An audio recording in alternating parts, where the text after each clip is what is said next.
And we're live. So today, guys, I am privileged to have our first real AI expert, Mr. Tim Cakir, Chief AI Officer.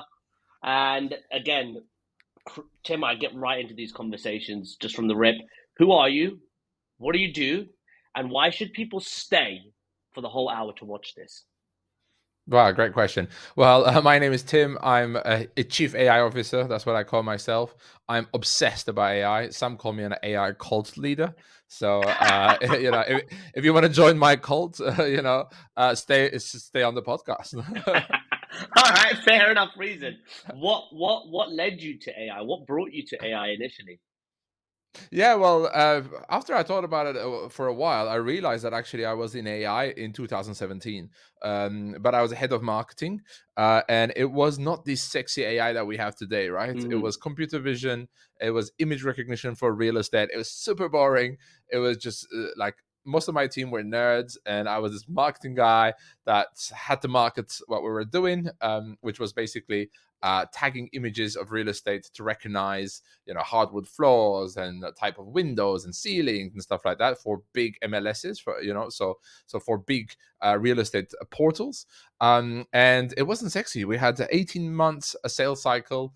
I didn't like it back then, but I was in AI, Mm. Yeah. and then I went into a bit of growth and different topics, and then when ChatGPT came alive, right? So November 2022 now, right? I was like, oh my god, I'm obsessed, and I didn't sleep for nights and weekends and stuff. And my wife was worried that I was going to leave her for something that she didn't understand what it was. uh, you know, and now I'm obsessed with AI for the last 2 years. I help people be obsessed with AI because I have ADHD, I have hyperactivity, Mhm. and I realized that AI can reduce all the repetitive, mundane, boring work, and it makes me more creative. It directs me in the right direction. It helps me finish projects, and I think that I am now solving bigger problems thanks to AI. So that's why I got into this. Have you found I have ADHD too, and I'm always like one of the things I wouldn't say suffered from because I think now it's become quite important in my life. Racing thoughts and Hmm. questions, right? And continuous questions. What if? What if? What if? What if? And before AI, I started my agency in 2020, and whenever I had an idea, and I process ideas, probably I used to, as a CEO, entrepreneur, nothing with the title or anything, but just as a visionary, I had about 20 ideas every day, right? And going to speak to my team about it, they started to, it felt like they started to get pissed off with me because they were like, Yeah. he always wants to change ideas. And I'm like, it's not, I want to change things. I just want to share the idea and see what you think about it. And now, not being horrible, but I don't need to have this No. conversation with amateurs, right? I have the conversation at night with now. If I don't like what GPT says, I go to Gemini. If I don't like what Gemini says, I can go to Claude. If I don't like what Claude says, Mhm. there's a number of others. There's Perplexity, and Yeah. the ability to now compartmentalize my ideas and to structure them in a way where like they're continuously flowing. Now ChatGPT has the ability to memorize kind of the things you're saying. I can actually keep my flow. So for you, has it helped you in anything where your mind is racing, or just the speed at which you work with AI has now kind of been able to just bring it back a little bit and help you alleviate the racing mind that we both have? I think that's a great topic, and yes, because I've had the same thing. And when I was CEO of a 110 people company, and I had ideas, I would tell my ideas, and as you said, it's not about the title, but people do get like, "Oh shit, we have to go implement the idea," and then I'm like, "No, I didn't tell you to implement it. It was just an idea. I wanted Yeah. your thoughts on it. Like, come back to me about it, right?" And they wouldn't. They would just go implement, or they'll be like, and they'll break something, and you're like, "No, it was just a question." It's just I have a lot of ideas. So it really helps me filter them for sure. And I think that it's not just I think my perplexity is crazy because I have pages and pages of research about Yeah. ideas and stuff like that. I love the collections and the pages now on perplexity. That helps a lot, especially with graphs and interactive graphs and stuff like that on data sets and stuff. But what I found, I love ChatGPT. It's my number one. It's my best friend forever, as I say, my BFF, right? But the voice mode, it's not the advanced voice mode yet. I don't have it. I don't know if you have it. If you do, Mhm. I'm jealous. But the normal voice mode is slow as well. So most of the time I tell it like speed up, speak faster. But then you have to, start talking to it. It stops, and then it comes back. So that pisses me off a bit. And I used to go for walks with ChatGPT, AirPods, phone, go for a walk and just talk to it and brainstorm and stuff. And then I realized that that's slowing also my thoughts down. So I got voice notes. Voice Notes is an amazing app from the couple who did Buy Me a Coffee, and they have a lifetime deal, and I just got that, and now every morning I go for a 30-minute walk. The first thing I wake up, and I just turn it on, and I talk to it for 15, 20 minutes sometimes. When I come back to my office, I've emptied my head. Right, that whole head is empty now, and then I have the transcript, and then I can summarize it. I can take notes from it. Wow. I can do so many other things, and that really helps me have a better day now. This is a new routine that I've established, and it helps me a lot. Oh my God, that's actually incredible. Well, you took the first question out of my mouth, which is what's the number one way you use it? I would say, let's say that's a Mm. very, very common way you're using it. What is the second biggest use case for you as a business owner, as an entrepreneur for using AI? For using AI is, I Let's say think that ChatGPT to keep it a little bit focused because AI is so yeah, broad. yeah, Let's yeah. say, Because even though it's huge, yeah, yeah, I could let's say speak about that ChatGPT. maybe 12 hours. Right? So ChatGPT, it's on my phone. I have four. You're allowed 4 apps on the bottom. And one of them is Yeah, my ChatGPT. same here. It's always available there. I have also a shortcut for it and so on, so that it opens up right away. The voice mode, especially the voice mode. Mhm. But I use it for a lot of things, but I think that it's a brainstorming partner. I've realized that I don't, and this is not a mean thing to anybody, but I don't need as many team members anymore. I don't need an assistant. I don't need all these people, right? Because I have that 24/7 available. Just before bed, I'm gonna go to bed, and I'm like, oh, I had something that I wanted to do that I forgot, or what if I start a new podcast, right? And I'm like, Yeah, oh, okay, hold on. What if I start a new podcast? This is what I have an idea, blah blah blah, and I just say it, and then it gives me a whole thing, and in the morning I wake up again, it's there, yeah, right? So anytime I have these ideas or these thoughts and I want to brainstorm about it, instead of like a couple of hours opening the laptop, putting a document together, it just takes me 5 minutes. And again, incredible. you don't lose these amazing ideas and projects, but I think also it's whatever I'm going to do. Like, I do have this post-it, some people might be just listening to the audio, so I'll just talk about it. I have a post-it under my screen which says AI question mark, right? And this AI question mark is the AI first mindset, right? So anything that I do all day long, Shane, I think about it. I'm like, okay, what if I could do this better with AI? Not just faster or more efficient. Can I do it better with AI? Because most of the time, we're all obsessed about efficiency and cutting hours and time and stuff like that. But we don't realize that you also do better quality work, right? Because you have this brainstorming partner. You can tell this brainstorming partner, hey, I have this idea or this project, or I wrote an email or whatever, and say, give me a gap analysis. What am I missing? Right. So Whew. your tunnel vision now, you don't have tunnel vision because you have this AI trained on billions of websites and data and Yeah, tokens, whatever you want, context out in the world that helps you think. Right. And I'm going to repeat that helps you think, because people think they use AI. They come to me. They're like, Tim, I don't know why you're so obsessed about AI shit. I'm like, you're shit. Like, you probably don't know how to use you're it. shit. Yeah, I'm like, you shit.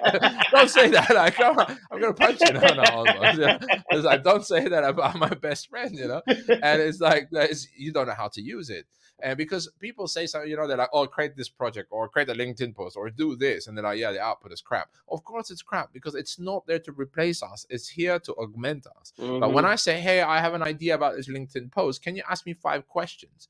It asks me 5 amazing questions. I answer these questions. And then my LinkedIn post is original because it's my thoughts. It's just I have an assistant that is interviewing me and writing it down and transcribing that for me. I think you hit the nail on the head, dude. It's a lot of the time. I think it comes down to your prompting knowledge, right, or your prompting acumen. And at first, yes, last year when it first came out in 2022, I just ask AI to write it and see how it goes, right? At least Yeah. you guys will have We all did. posts, We right? all did that, Shane. Exactly. It's okay. We don't be ashamed. But the thing is, it was good because I got to see very quickly the feedback. Oh no, people recognize it. Oh, the systems recognize it. Oh, the algorithms recognize it. Okay, cool. So you bring it back, and then you get better at prompting, and then you get more creative in prompting because you understand how it answers you, and then you quickly understand, just like you said, as a brainstorming mechanism. I always use it as a way. what's the foundation I'm looking for that AI can kind of set, and then I can iterate from that and then humanize it and make it my own. And adding to the point that you said, where I don't need as many people, I only had 15 people in my agency. It was the first business I ever ran, and I fucking hated it. There came a point I fucking hated I being had 110 CEO. at some point. Think about Oh my that. god, I would have hated that even more. So the problem for me though was I took a ton of mentoring, a ton of coaching, and the whole point, as you know, was being a CEO, managing and running a business is to create so much empowerment in your employees that they can run the company better than you, right? Yep. And I got it to that point where the company ran better than me, and I was so proud of it. But then they looked at me like he's doing nothing, but I'm growing the company and building my connections. They didn't understand that, and that quickly it had a big negative effect. And I rebuilt the same agency, let's say the department that the agency kind of helped within the business I'm working in right now within 4 months. It Mhm. took me 4 years to build it. It took me 4 months to do it. And the reason for that is because financial sheets, operations, playbooks, Amazing. Yeah. data, I uploaded it. I said, "Hey, this is all the findings that I had. This is all the data from my previous business. Help me redo this business. Give me a blueprint, a game plan of how I can rebuild this, steps, KPI, da da da da. So it has this level of efficiency, this level of effectiveness." And it just became like that was when it really opened up Pandora's box for me. So if we take it back a little bit, you seem to have got. I'd love to know more about this, but you seem to have got a ton of experience behind you with AI. If we take it back 10, 20, 30 years, when did you discover like the spark about Tim that was different from others, where you knew you was an entrepreneur, or maybe it didn't happen until quite recently, but walk me through what that was like, Well, the yeah, spark. I think that I had a couple of sparks. One spark was I was going to be the one of the world's most famous DJs, and my dad laughed at me. And that I still DJ, and I was sound engineer, and I have a electronic music festival that I run once a month, a small mini festival. It's a passion project now. And my dad was like, "What? That's not what you're going to be." When I was a kid, he's Turkish, he's a businessman. Yeah, of course. So I did sales, I did door-to-door sales, then I went into marketing, then I went into sound engineering. Actually, I had a studio, then I went to growth. I helped startups. I discovered AI, as I mentioned. It wasn't sexy, I didn't like it, but growth hacking was very cool. I was like, "Oh, growth hacking is cool." And then I Mm, was a growth hacker, and and then I became a growth consultant. Helped multiple startups, about 30, 35 startups in Barcelona. Loved it. It was awesome. Then I met my business partner now, and he brought me to TaskDrive, where I was the CEO. That's when AI started to become something, and mm-hmm, we started to change a lot with AI, and I started to innovate a lot, and I was like, wow, this is really cool. mm, And then we were still basically we were an outsourcing agency, right? So we were giving SDRs, lead researchers, people-based stuff to other mm, companies, and so we were relying on so many people. We had about 65 lead researchers doing X number of leads, which was about 35k leads, I think. We were suddenly able to do the double of the leads with 15 people thanks to AI, right? Products like Clay, amazing tools out there with AI, mm-hmm. and so we reduced the numbers a lot and stuff like that. And then I think the real spark, which I'm not going to go about my real why, my real passion, my mission in entrepreneurial journey, just came along, I think, in about March or April this year, so a few Okay. months ago. And I was like, oh shit, I want everybody to be able to use AI and reduce this mundane work and do cool shit. I Yeah. want everybody to be able to see what I can do, and them to be able also to do that. And suddenly Mm. I had this why, because until then, my why, let's be honest, it was money. Yeah. I have Same kids. I here. have two kids. I was like, I want to make money. I want to make money. I want to make money.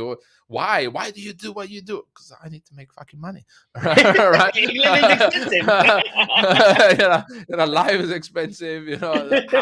Rental housing is expensive. Kids are expensive.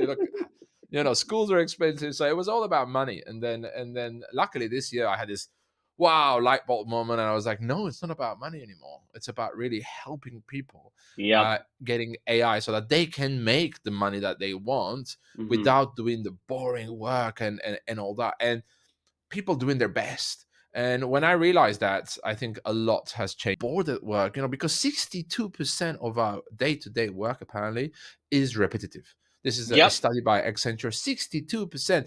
That's horrible. That's more than half of your day is boring work. I don't want to Okay, it do is. that, right?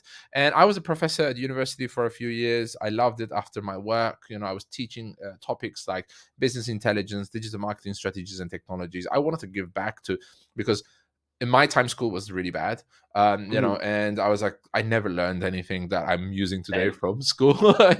Not those mathematical formulas or the history of France or what. I went to a French school, so I've never used Louis XIV, what he does. Like, I never, so I was like, I want to help young minds, so not kids because they're in university. I mean, still kids, right? So I really started to help them for about 3 years. I was doing that. COVID hit. We were doing online and stuff.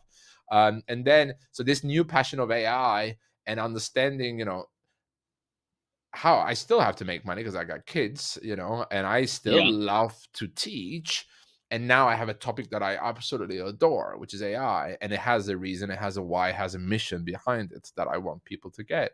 So I do Mhm. believe that the world is going towards the right direction, but it's the humans that we're going to bring it towards the bad direction again by using AI for bad stuff, right? So I Of don't think course. that it's not the AI that's going to come and get us. It's somebody using the AI that is going to do something bad to us, to humanity, right? Or they're going to Mhm. program something bad, or train a bad model or something like that.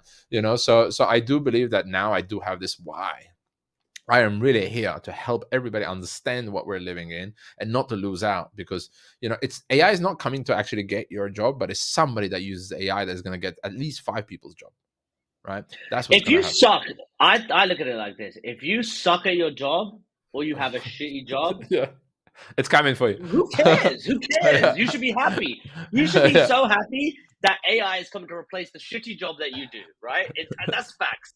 And then we I like literally just that. had a big we just had a big blow up actually just recently, because one of the things a lot of companies, even we're guilty of it, we focused on is, do we replace certain teams with AI, right? Mm, And that really does ruffle a few feathers. It stirs yeah, up a pot, like a very, very, very hot pot. So, just like you said, the ability to augment, or just the way I look at it, one of the meetings I was in, the guy said, all of your average subpar employees, you finally have an opportunity to supercharge them and make them 90%, even 100% productivity levels, help them yeah, achieve those productivity levels.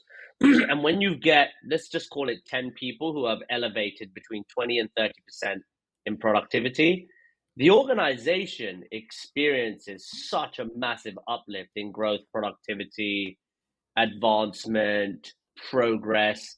So I see it as something really, really cool, right? I'm all for it. I love what it's done for me. I've just recorded my first avatar in HeyGen. For yeah. some reason, I Love sound like I'm it. Irish, but it is what it is. So Maybe you have some Irish blood in you. You didn't know. zero Irish blood. I'm Maybe a you didn't know strong, that. possibly, right? So I'm Shane Mahi, like something like this. But what are your views then on this year alone? Mhm. I just saw the other week the first robot that's sitting in a house. I'm sure you've seen it with the suit and Yeah. it's got the thing and It it looked a gives. bit weird. It looked very human. We're still Yeah, unsure about right. And that. like, so my view on that, on it this year, it's Yeah. incredible. What about you? What are your views on the evolution of AI in this year alone? I think this year alone has been incredible. But just before answering that, I want to go back to what you said a tiny bit, because I think that we always, what was the goal of every entrepreneur in business is to hire A players, right? And there are not that many Yes. A players. You can't find A players all the time, Mm-mm. and it was very challenging and time consuming to bring B players to make them an A players, right? To bring them from B to A, train them and onboard them and stuff. And then when they become A players, they usually go for somebody else because they became A player and they're going to get better salary, because if you jump jobs, you get better salary, right? Then Mm-hmm. you're on promotion because it's certain percentages, right? It's Yeah. normal. Yeah. And now you really have the opportunity to get even potentially C plus players to make them act like A players, right? Especially if they have a bit of grit and a bit of curiosity and they want to learn this shit, they're going to be awesome. I can make them awesome. This is what I know now, and this is why my training program, entrepreneur founders love my training program, because I come and you have 55 team players, and then I train them into becoming an AI first mindset people, right? Suddenly they have this AI question mark posted that I have. They have it in their mind all the time when they're doing something. Their efficiency has gone up, their productivity has gone up, but also their happiness has gone up, right? Because they don't do the boring work anymore. They're happy at work. So they're not going to go somewhere else. And you, as an entrepreneur, you're investing in them. They see that. They're also super grateful for their learnings as well. And I always tell them, I'm like, what you're learning today is not just for this job that you have. Is in the job market right now, I think it was about 65% of new jobs on LinkedIn requires some AI skills, right? Yeah. So so we're giving you that. Your boss, your leader, your entrepreneur, the business founder is giving you that. So that's awesome. Learn it and use it, and they do. And they start bringing now per employee, the revenue goes up per employee. When the revenue goes up per employee, the founder can say, okay, well, normally we do 10-12% raises. Now we're going to do 30% raises because you brought so much more cash, or your productivity, your efficiency, your creativity has brought so much better return on investment to the company. So why not scale their salaries as well, right? So it's creating this Absolutely. happiness. So it's creating that happiness as well. But going to the question that you actually asked at the end, is I think this year alone has been awesome, for sure. But I think that we haven't seen anything yet, and we know that, but the Strawberry Project or Orion, stuff like that. And I make fun of people who make fun of OpenAI. They make fun of them online, and they're like, oh yeah, Claude is better, and this, yes, I use Claude, I use all of them, right? Yeah. But OpenAI is going to come with something that everybody's going to shut up again, and they're going to be like, oh shit, we have to catch up. They're doing it much more sustainable now, regulatory, like they're really, because it's not just a trend, a fad anymore. It's here to stay. We all gonna have some type of AI, right? And it's coming for everybody, for every job, blue collar, white collar, whatever you want. AI is here to stay. Let's accept that, right? And Sam Altman and that team, even if it keeps changing and stuff, I know there is some dramas. It's normal. It's such a big technology, such a big change in the world, that there are going to be dramas. But I think something huge is coming very, very soon. And we're not ready for it. That's the problem, because we're not even ready for what we have today in our hands, because Hmm. 90% of the people still don't use it, or use it really crap, right? So I think that the people that use this about 10%, and I think 1 to 2, maybe maximum 30% uses it quite okay, right? They get good output from it, right? So those are still very low numbers. And as you know, people who complain, that are never happy, when they see AI stuff, they go in the street and they complain about it, and remember when GPT-4 came, there was big problems in London and New York. Like, people went in the streets, and there could have been riots. At some point there might be riots. It was hidden from the news a lot, actually, but a lot of people went Wow. in the streets. Yeah, because everybody was like worried about their jobs. They were fearing it. Which, if you look at it from a fear, it's coming for you. If you look at it from a love, you're gonna find something to do. You're gonna start your own business, even if you don't have a job anymore, because AI came to get your job. Which, if you learn AI, I'm never gonna fire you. I'm never gonna let you Yeah. go, right? Because Yeah. you're gonna be an A player. We all need A Yeah. Of players. course. So I think that what's been happening is great. I think it started, text generation. Then we had image generation. Now we've been in video generation, which I expected it. I told myself the first 6 months I learned a lot of image gen this year, Mid Journey and all that. I learned it by heart. Last year was perfecting text gen, and then I knew half of the year, the second half of the year was going to be video, and video happened. And now I think we're getting better at audio gen, not just duplicating and replicating, but like the advanced voice mode. And Hmm. I think that we're gonna have audio computers. We're just gonna talk to things. So That would be interesting. so old school offices are not going to work if they're next to each other, because everybody's gonna be talking to something, right?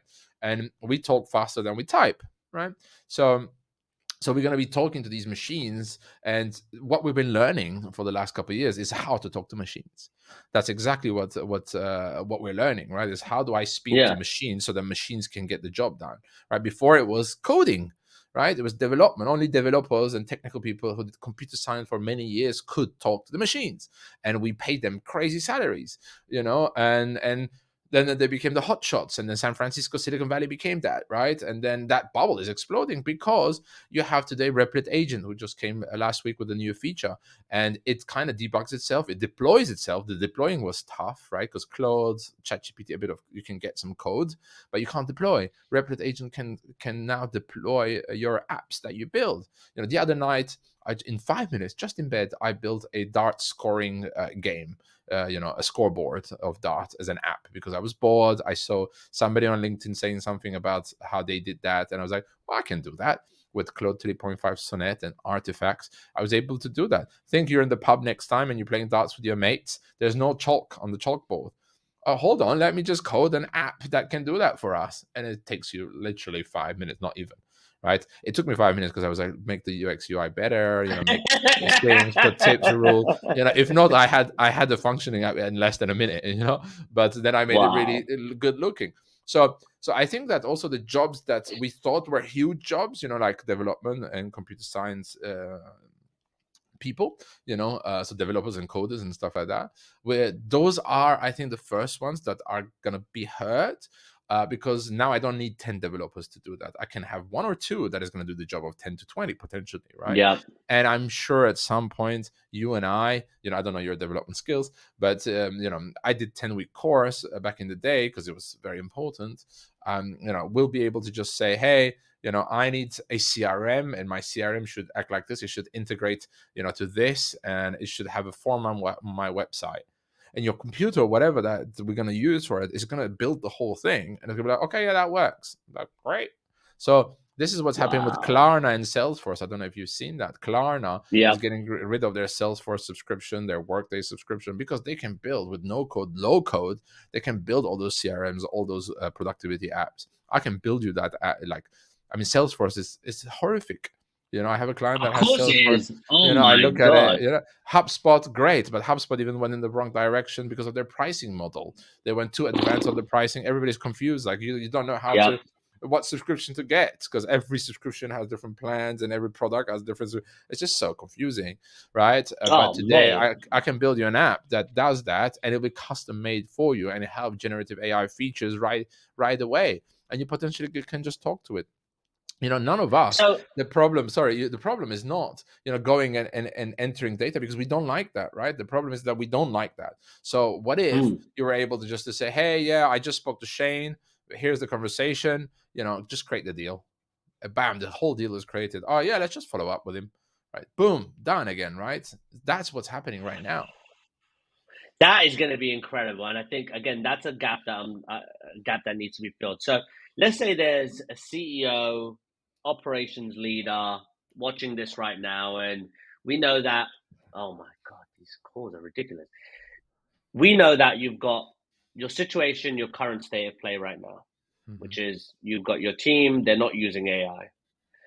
In a perfect world, you've got a team that is using AI, and you can argue the point for an extra $20 a month times 10 people, let's just say, for $200 a month, you can actually amplify or increase your team's productivity by X amount, right? However, there is this gap where they might say, hey guys, hey manager, here's a £200 credit card, go buy it all right now, and let's see what happens. But they fail to realize that there's this gap in the middle where Tim, I assume, would step in and say, before you give your team the upgraded pro subscription to ChatGPT specifically, there's all these things that come in between: the level of prompting, how you do it, how you work with it, what are the perfect use cases for your said department, industry, vertical, whatever the case is. So with that in mind, what is the gap to make a C player into an A player?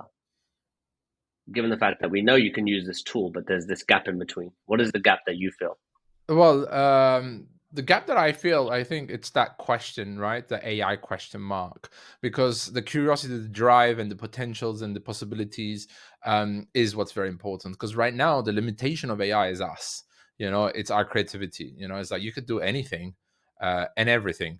But what are we going? What can you do? And even me, when I'm building now apps with AI, I'm like, oh, what else automation can I build? It's left to my imagination. So now I think it's enhancing our imagination is the key, right? And with these programs, like my 12-week AI first mindset training program, which is an hour a week, that's it.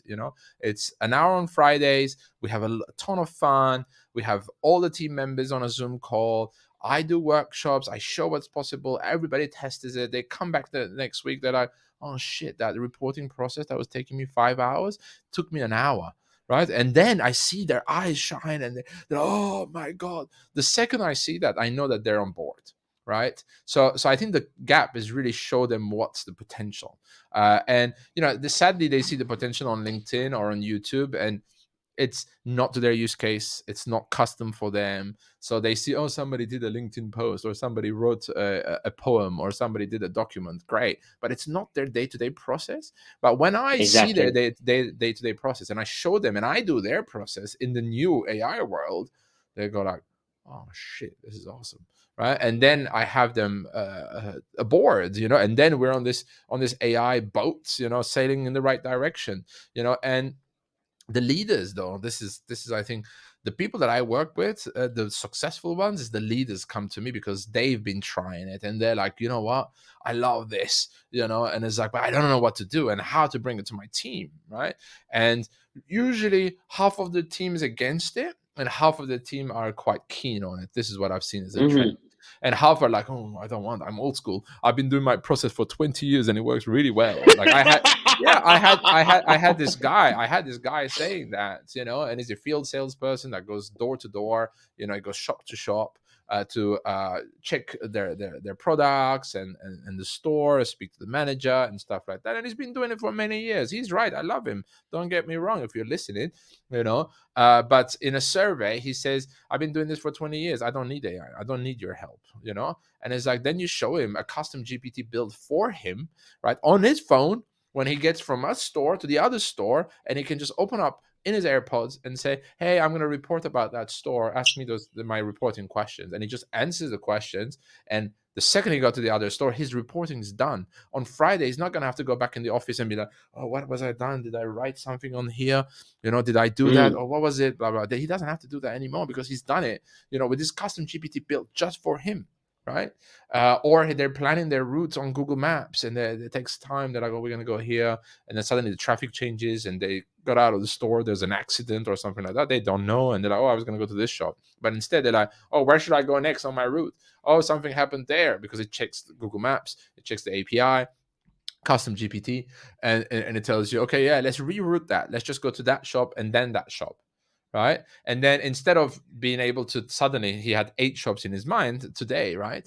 And it was going to go down to 6 because there were some issues on the roads and maybe Hmm. he took a bit more time here. Suddenly he's done 8 again, right? Or 9 even, and then they get paid for commission for that and stuff like that. And then they go, oh, is this AI?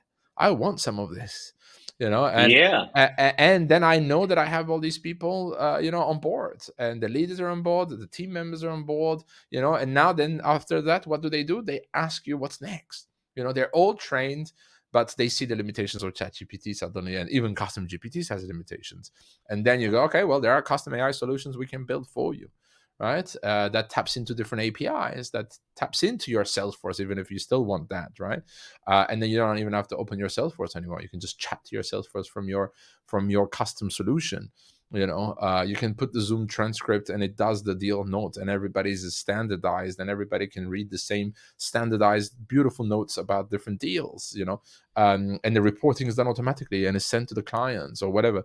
These kind of things is the next step. So finding that gap, I think that was your question. I answered a lot, sorry, Hmm. but I think the gap was, how to really start from that team that has no clue, to the team that is AI first, right? And that's really is both ends. The leader needs to have been testing it or won it, or come to me and be like, dude, I've heard about this.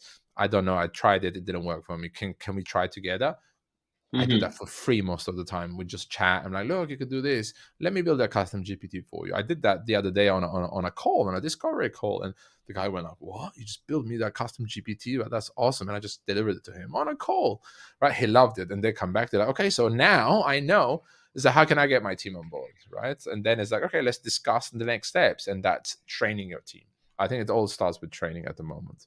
And I going think back you're to right. what you said, give him the chat GPT plus don't think about it, right? Give it to them, but give it to the people who are going to use it. So not to all 50 members, the half, the 25 that wants it, just give it to them. Have an open policy in your company, right? But have the legalities, how to use data and stuff like that. Have it, but don't make Hmm. it a rule or a law that you can't use these tools, and then you have to ask funding, Yeah. you have to ask security. You don't have, no, these we have regulations. They're here, but if you want, you can get ChatGPT Pro account, right? The Plus account, you can get it. We give it to each team member. It comes in your package of working here, right? Or Gemini if you're on G Suite, right? Give it to I them. think that would be really cool. I think that would be really cool. So adding on to that, let's say if we want to expand a business owner's vision a little bit and help them see that's where we believe things are going to go. So from today to let's say next year, let's say Thursday, let's say the 11th of September 2025, how do you see teams using sales and marketing teams specifically, if you want to narrow down to one or two of them, how do you see them using AI, the progression of using AI over the next 12 months? Well, I guess there's two schools to this, right? There's the one that is going to say, like, I'm going to act both. The one's going to say, will we still have marketing and sales teams? Yeah. Yeah. But I think the realistic one is a bit better. Is that I think how they're going to be using it is that they have really custom solutions for them, right? They have these custom GPTs and the next iteration of GPTs where you can just build it by talking to it. It'll have integration to a lot of things already natively built and stuff like that, and when we get the vision mode of the computer app, the desktop app of ChatGPT, and we have the vision mode and it's open and you're doing something and it's seeing what you're doing, and you're like, oh, about this campaign, can you go and do this research for me? And it just goes, and in a minute it comes out. It's like, oh yeah, that number was this, and this is how. Okay, great. Can you, about our competitor, tell me this? Bam, it does that. So while you're working, suddenly you're just flowing all the time. And I think Yeah. that's what's coming, right? That's kind of Sam Altman's vision as well. And I back that vision, is stopping opening ChatGPT, stopping opening our phone with ChatGPT voice mode, stopping doing this, or let me open my AI and stuff, is slowing us down in the AI world, right? Even if Yes. we're much faster. Hmm. But the second that it's there, it's available, it's listening to me, it's seeing what I'm doing, it's my assistant that is there, it's very smart, it has access to all the data, right? And I say, hey, what was the guy that I spoke to yesterday? Oh yeah, it was Shane. Oh, what was Shane's favorite color? Oh, it was that. Okay, can you write an email for that? Bam, done. Okay, now can you open up that report again? Oh, I forgot to add to that report. Can you add that? Right. So we're gonna start having this thing where we are now the thinker. We are now the thinker. We are the brains, like, which we're supposed to, because our brains is not made to store information. It's made to really solve problems, right? So suddenly we're not retaining all this information of what's where and so on, and now we're just solving bigger problems, and we're thinkers. That's what I'm seeing coming, because that's kind of happening to me right now. Right now as we're doing this, I have a thing that records, rewind.ai, limitless.ai. They record my whole thing anyways, and sometimes I forget. I'm like, oh, and 2 days ago in a call, this person mentioned they had a dog. What was the name? And I just write that. And it's like, oh, their name was Johnny. I'm like, oh yeah, how's Johnny? And it's like, bam, like even better relationship building, because I remember everything, but I don't. I have a assistant, which my AI remembers things for me, right? And now I have time for my kids. I have time to go swimming. Before I used to work 12 to 14 hours because you're like, oh, driven and money, right? We said now Yeah, yeah, yeah.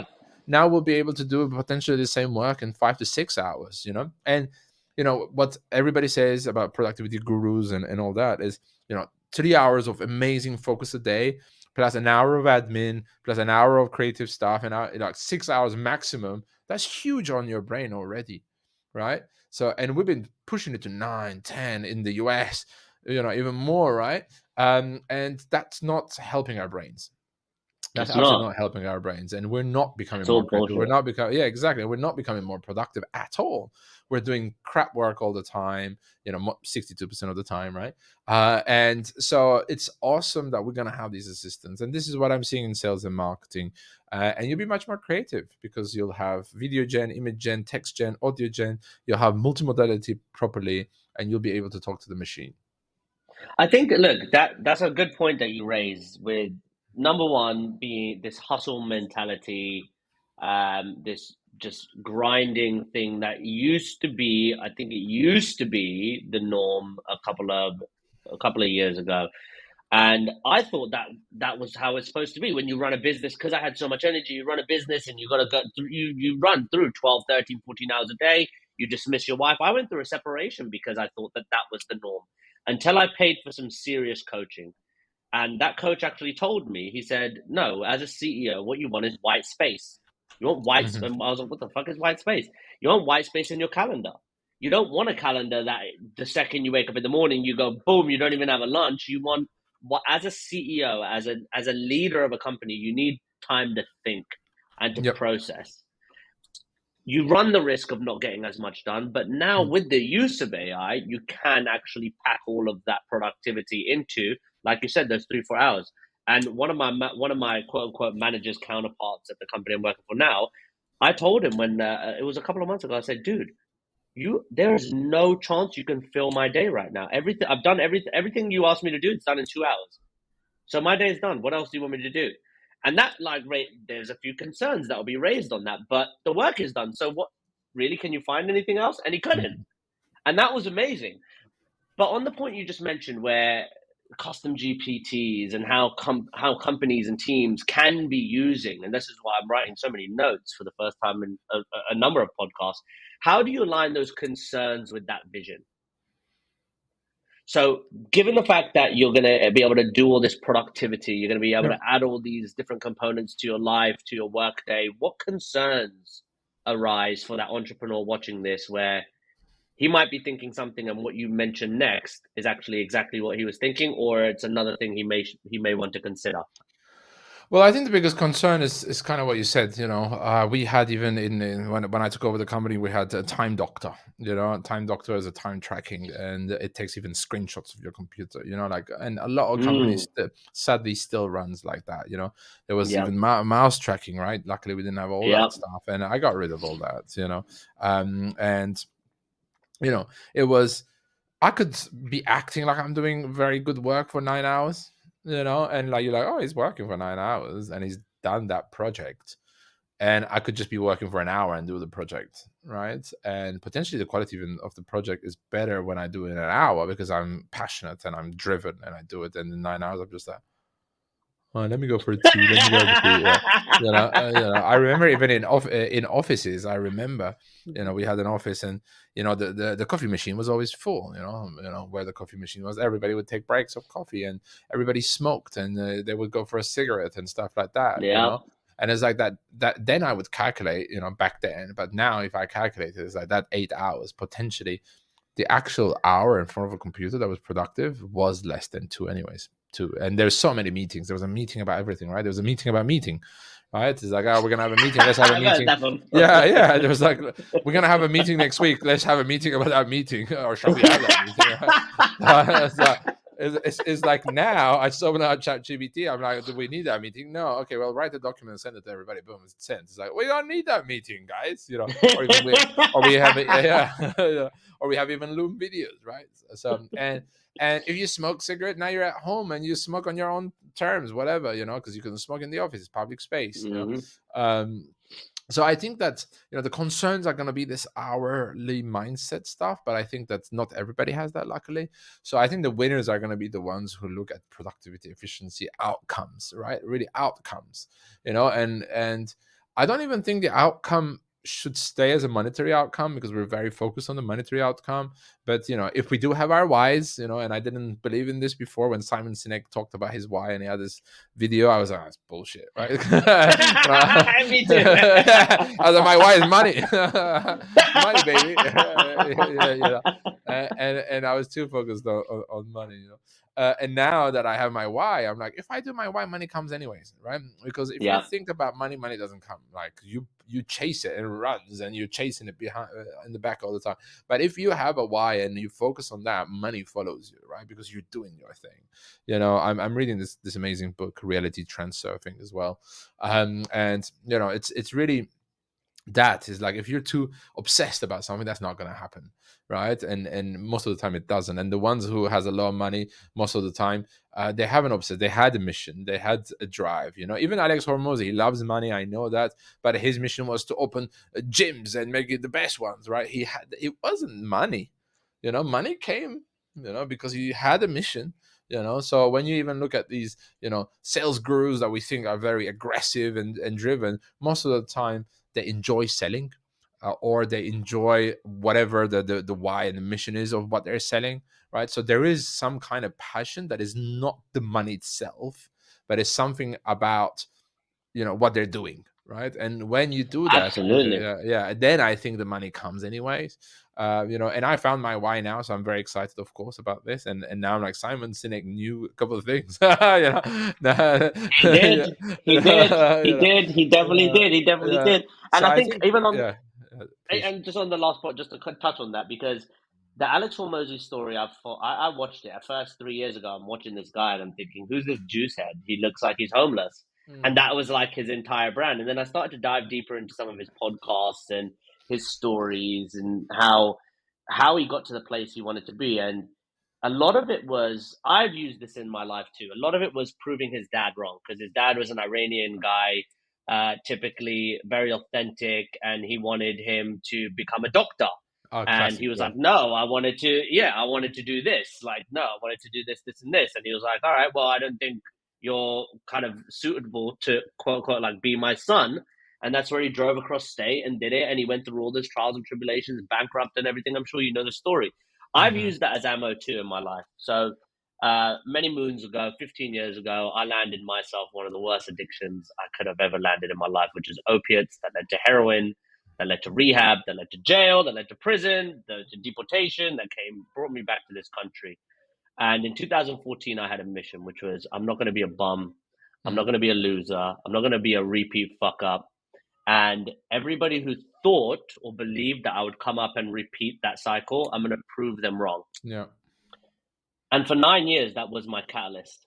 That was what actually drove me, right? And it did a good load of work until I kind of got rid of them out of my life and came to think that, really, is that why I want to be doing this? It's more for me. And Hmm. that's when, like you said, it was about helping people. The biggest eye opener for me was one of my employees said, I really do appreciate you. Thanks to you, like I was able to buy my house. Working for you allowed me to buy Mm, my house. And that was incredible. And then another great instance was one of the guys who was my chief operations officer.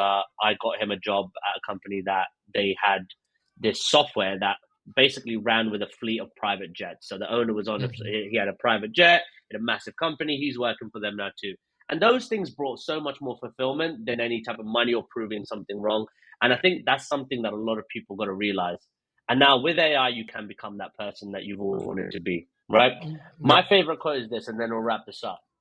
My favorite quote is, on the day that you die, you'll meet your maker and you will meet the person that you were supposed to be.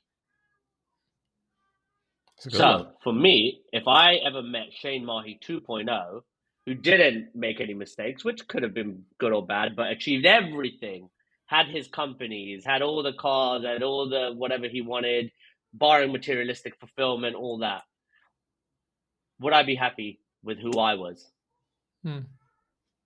Same for Tim. If you met Tim 2.0 and he had achieved all the things you ever set out to achieve, would you be as pleased with who the highest potential Tim was versus who you came to meet him at? So for yourself, what's the number one quote that's helped you kind of drive so much success and growth in your life? Well, I think that I'm not sure I'm going to be able to put it in a very nice quote yet, because it's something new that I'm still contemplating and I'm analyzing it. It's happiness is when you achieve something and you're like, I'll be happy when this happens, right? And Yes. yeah, Okay, I like this. and we're all thinking about this happiness and happiness and having, oh, if I got that Porsche 911 Turbo S, that wasn't my thing, and I'm like, Yeah, I don't, same I car. don't, I I, have a yeah, Corvette. yeah, yeah, But I'm like, no, my wife even asked it last night. I think she said, so you don't want the 911 Turbo S anymore? And you know what I said? I said, I wouldn't exchange it to not having an extra hour with my daughter. Right. And that Of was it. course. right? And now I realize that it's not happiness that we're chasing. It's what we should understand is being content, right? Because if you're content with what you have, if you're content with what you have, you are going to have a great time. And life, as you had bad times, I've had bad times, and it'll come, right? But if we get stuck on that, we bring ourselves to even worse areas in life, but if we look at the brighter side, there's always this little light, and if we follow that and we are content with what we are, and we do a little bit better, or 1% every day, right, we are going towards Hmm. the right direction. And that's really what, I think, drove me in this week, literally. It was like that happiness is it's not happiness that I want, and I don't want it anymore. I'm content with what I have and where I am. I have 2 kids. I have a great wife. I have an okay job. A good job. I love what I do now. I have this why. I have this mission. I guess that's bigger than happiness. Being content. I think you've hit the nail on there, and I think it's a great way to end the episode. So, for the top of the hour, for those that don't know who you are, where can they find you? Where's the best place to spark up a conversation with you? Where Yeah, would you it's advise them to it's go? Tim Cakir on LinkedIn or timcakir.com. Perfect. And any last words? Well, yeah, I think I've been reading a lot again about that quote. Stay hungry, stay foolish. But also make sure, I'm gonna add to it. Is also make sure that you're content where you are, because um, fear is in the future, and pain is from the past, but the present is awesome. So just think about where you're at right now. That's going to be the short. That's going to be the reel to kick this episode off. So thank you very much, Tim. Thank you very much. Anybody else who is watching this right now, like, share, subscribe this, and follow Tim for more. That's a wrap. Thank you.